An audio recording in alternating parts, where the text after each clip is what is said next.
100 वेळा छत्रपती शिवाजी महाराजांची माफी मागायला तयार। राजकोट किल्ल्यावरील पुतळा कोसळल्याप्रकरणी मुख्यमंत्री एकनाथ शिंदेंनी मागितली माफी।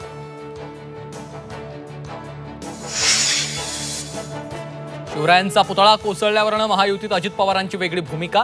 अजित पवारांच्या माफीनंतर पुणे आणि नाशकात आंदोलन करत निषेध। पुण्यात उद्धव ठाकरेंच्या पक्षाचं आंदोलन। सुषमा अंधारे आक्रमक। नारायण राणेंवर गुन्हे दाखल करा अंधारेंची मागणी। तर जयदीप आपटे नितेश राणेंचा कोणता दोस्ताना विचारला सवाल। सिंधुदुर्ग नंतर आता कोल्हापूर फॉरेन्सिक टीमकडनं शिवरायांचा पुतळा कोसळला प्रकरणात पाहणी। तर कालच्या राड्यावर मालवण पोलिसांकडून ठाकरे राणे गटातल्या 42 जणांवर गुन्हे दाखल। शिवरायांचा पुतळा कोसळण्याच्या कारणांचा समिती शोध घेणार। नौदल राज्य सरकारची संयुक्त समिती निश्चित करणार जबाबदारी। मुख्यमंत्र्यांचे निर्देश।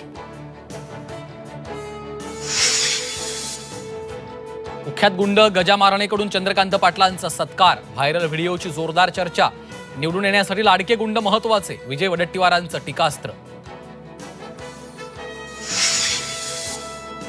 मनोज जरांगेंचा पुन्हा एकदा एल्गार। 29 सप्टेंबर पासून जरांगे आमरण उपोषणावर ठाम। वर्षपूर्तीच्या सभेत जरांगेंची घोषणा। तर उपस्थितांकडून उपोषण न करण्याची जरांगेंना विनंती।